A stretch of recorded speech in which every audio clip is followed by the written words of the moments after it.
Bonjour à tous, Monsieur Hamza, votre professeur de chimie. Bienvenue à cette vidéo capsule examen sur l'absorption, l'émission et l'état d'ionisation. Avant de commencer, souriez parce que tout ça va bien se passer. Donc aujourd'hui, on va attaquer la dernière exercice, l'exercice numéro 5 sur l'absorption, l'émission. Donc parmi les propositions suivantes concernant la théorie de Bohr et l'orbite circulaire décrite par l'électron autour du noyau de l'atome d'hydrogène, lesquelles sont exactes. Donc on a quoi? L'item A, il faut fournir une énergie de 21,76 fois 10 à la puissance moins 9 joules à l'atome d'hydrogène dans son état fondamental pour lui arracher son électron et l'ioniser. Pas de panique. Qu'est-ce qu'il faut faire ici? Tout simplement, on calcule delta E. Donc la valeur absolue de delta E est égale à E final moins E initial. Sauf que ici, c'est quoi l'état final? L'état final est l'état d'ionisation. Et comme on a dit, l'énergie d'ionisation est égale à 0 joule. Et donc, l'état initial est l'état fondamental E1. Et dans ce cas-là, la valeur absolue de delta E, elle est égale à quoi? Elle est égale à la valeur absolue de l'énergie ionisée moins E1. Elle est égale, donc je remplace l'énergie ionisée par 0, l'état fondamental par moins 13,6, et donc on obtient 13,6 électronvolts. 13,6 électronvolts, donc si on fait la conversion en joules, on sait très bien que chaque électronvolt correspond à 1,6 fois 10 à la puissance moins 19 joules. On multiplie 13,6 fois 1,6 fois 10 moins 19, on obtient 21,76 fois 10 à la puissance moins 19 joules.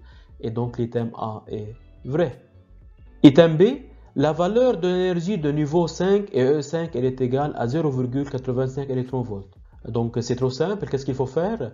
Tout simplement, il faut dire En elle est égale à 1 sur n au carré. Et donc E5 elle est égale à 1 sur 5 au carré.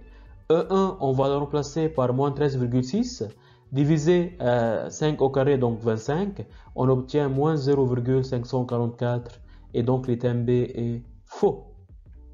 L'item C, la valeur de l'énergie de niveau 3 et E3, elle est égale à moins 1,511 électronvolts. Donc le même principe, E3 elle est égale à E1 sur n au carré. E1 on va le remplacer par moins 13,6 électronvolts divisé 9 et donc on obtient moins 1,511 et donc l'item C est vrai.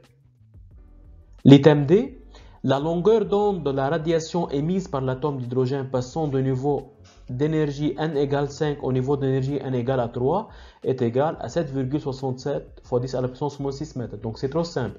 On est en émission parce qu'on passe de l'état n égale à 5 à l'état n égale à 3. On va calculer la longueur d'onde du photon émis. Tout simplement, on sait très bien que la valeur absolue de delta E, elle est égale à E final moins E initial. Donc E final ici c'est E3 moins E5. Donc E3 on vient de la calculer dans l'exercice, E5 on vient de la calculer dans l'exercice. Et donc on obtient 0,967 électronvolts. Donc soit 1,55 fois 10 à la puissance moins 19 joules. Donc je vous rappelle, pour faire la conversion électronvolt en joules, il faut multiplier par 1,6 fois 10 à la puissance moins 19. Et donc maintenant on sait très bien que delta E elle est égale à h nu, elle est égale à hc sur lambda. Et donc nous on cherche lambda, donc lambda elle est égale à hc sur delta E. Donc h c'est la constante de Planck qui est donnée le jour de l'examen qui est égale à 6,625 fois 10 à la puissance moins 34 fois c qui est la vitesse de la lumière dans le vide qui est égale à 3 fois 10 à la puissance 8 divisé par la différence d'énergie qui est égale à 1,55 fois 10 à la puissance moins 19 joules. On obtient 1,28 fois 10 à la puissance moins 6 mètres. Et donc l'item D est faux. Et donc le bilan de réponse c'est A et D. Donc c'était tout pour cette vidéo. J'espère que cette vidéo vous a aidé et vous a plu. Merci de me laisser un petit commentaire et un pouce dans l'air pour nous supporter. Et n'oubliez pas de vous abonner à votre chaîne YouTube Coursup donnée par votre professeur Hamza pour ne pas louper les vidéos prochaines. Et surtout, croyez en vous parce que je crois en vous. On lâche rien, on croise les doigts. Ciao, à la prochaine.